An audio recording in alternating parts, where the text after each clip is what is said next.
become the first country to go through what is called population collapse. What exactly is population collapse? It's basically a sudden increase in deaths among the young, coupled with reducing fertility rates. A recent report suggests that Greece is facing a significant population decline. Alarming trends of increased mortality rate among the young, healthy individuals in the country due to conditions like heart failure, strokes, blood clots, and cancer have caused a concern. Add to that, several young couples are choosing not to have kids. In fact, fertility levels in young males and females in the country have caused the birth rate to fall through the floor, recording the lowest number of births in almost a century. Greek Prime Minister Kyriakos Mitsotakis has said that the situation is a ticking time bomb and a national threat. Population collapse, which is also known as depopulation, describes a sudden and irreversible decrease in the number of people living in a society. Greece's population is projected to decrease by over 1 million by 2050. The Greek Prime Minister stated that the country effectively recorded just one birth per 2 deaths in 2022. The country's birth rate fell by 30% between 2011 and 2021 to under 84,000 per year, slipping below the death rate in the country. This decline led to a loss of nearly 2 billion euros a year in the state revenue. So what's causing this in not just Greece, but most of Europe and even countries like Japan?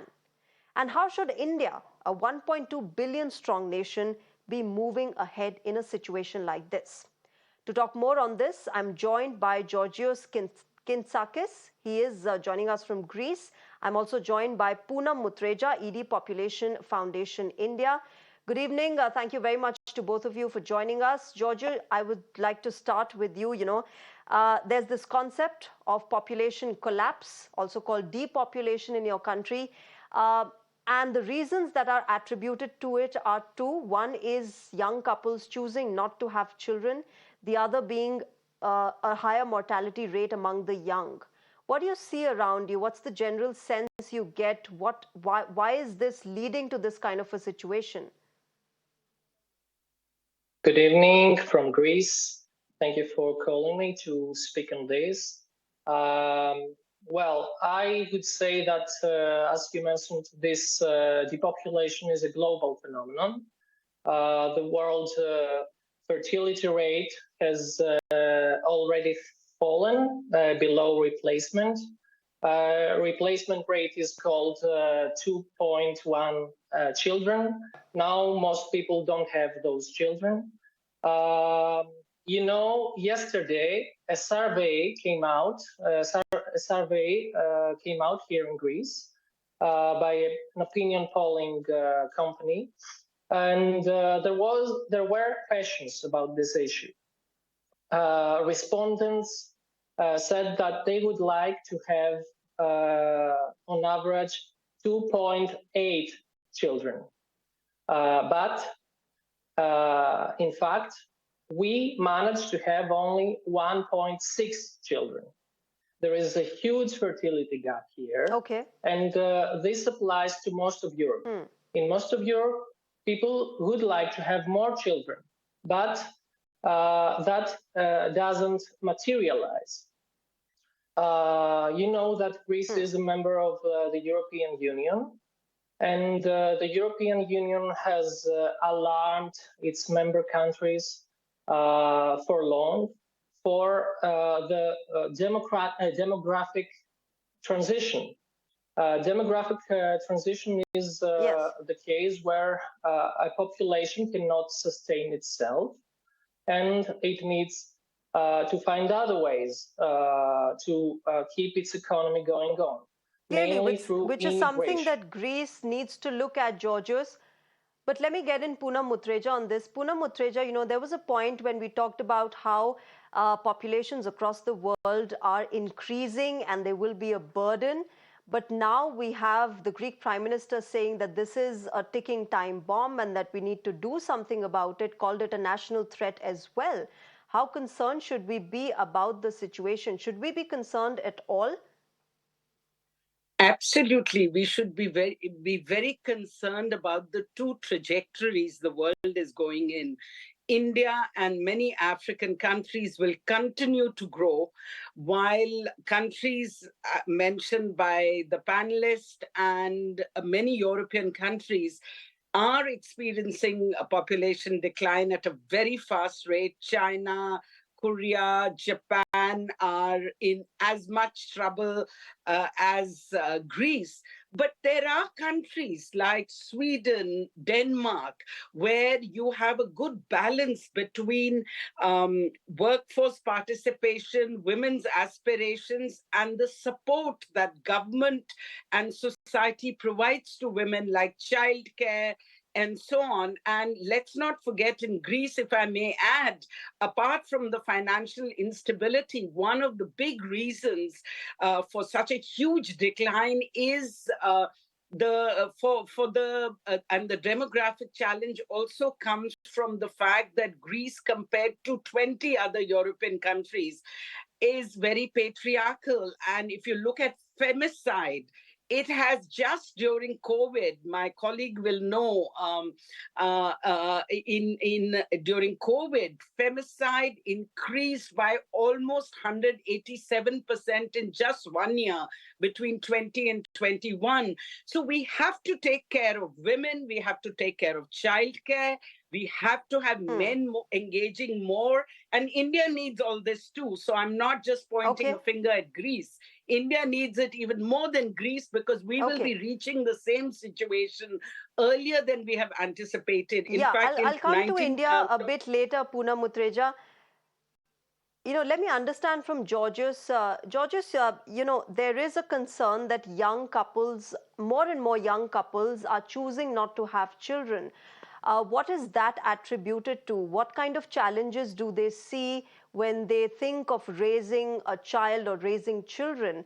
Is it the cost of living, or the kind of benefits that you would expect from the government that you're not getting? What is it? I don't think that it can be attributed to financial reasons, because we have seen this trend worldwide, where the more an economy grows, the less the fertility rate goes. So I don't think that we today have a lower standard of living than our fathers or grandfathers had. I would personally say that there is a growing anti-natalism in Greece. There is this culture against births, and this is a multifactorial problem. I think that many factors have their impact on this. First of all, I'd say it's the growing urbanism.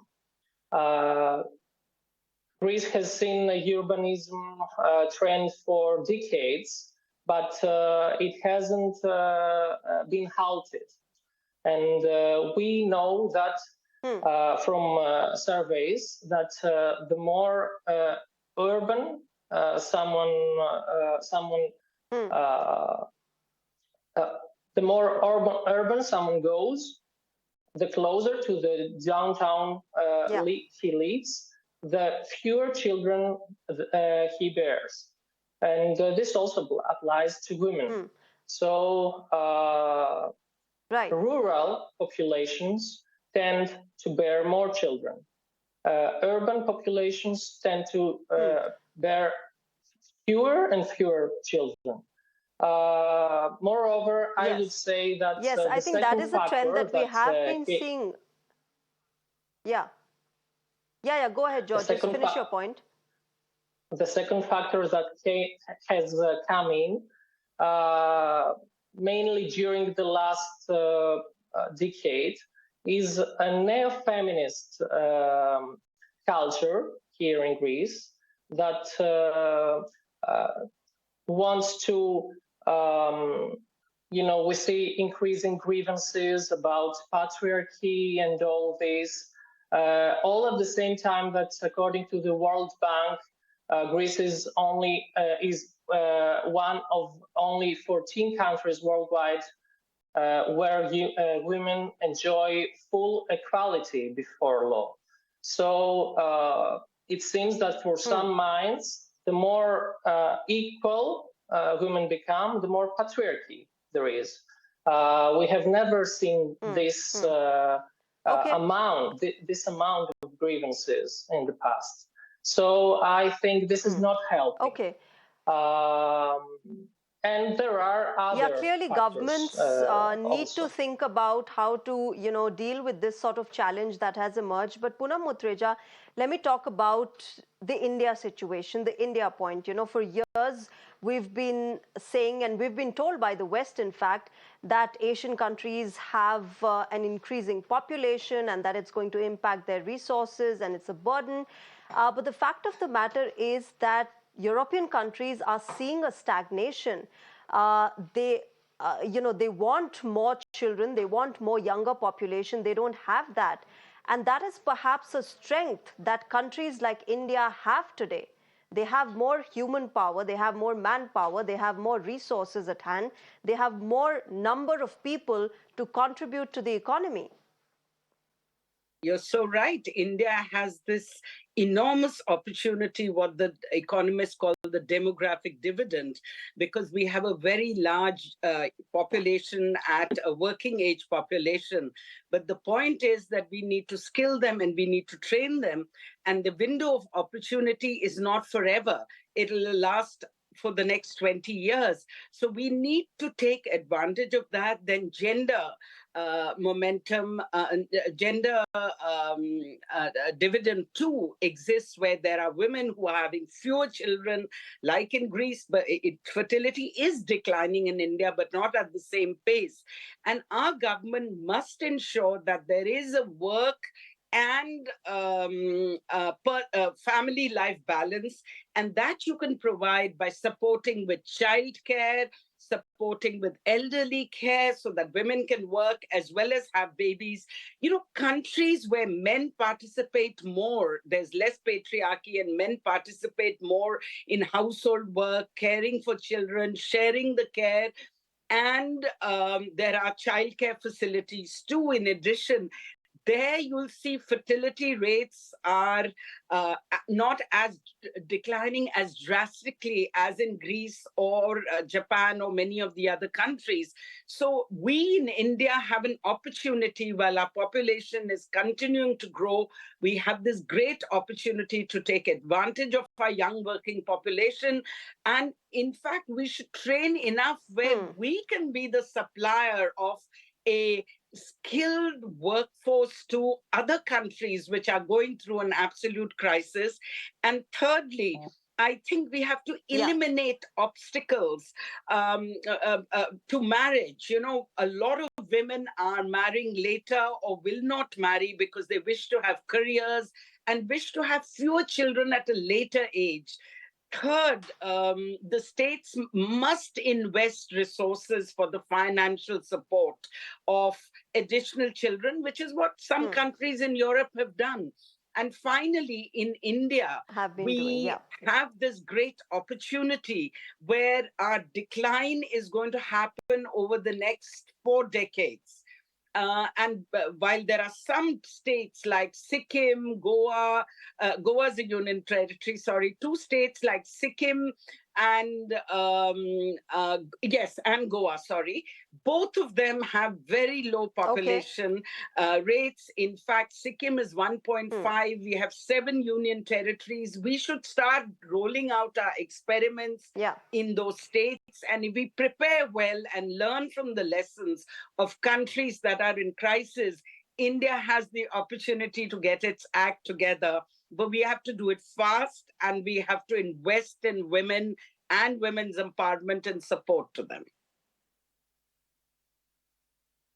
Right. Okay. We leave it there. Poonam Mutreja and Georges, thank you very much for taking the time out and sharing your perspectives. Of course, we'll have to see how it pans out for different parts of the world as they deal with this population crisis. For now, of course, Greece looking at what they call population collapse, the first country in the world to experience it.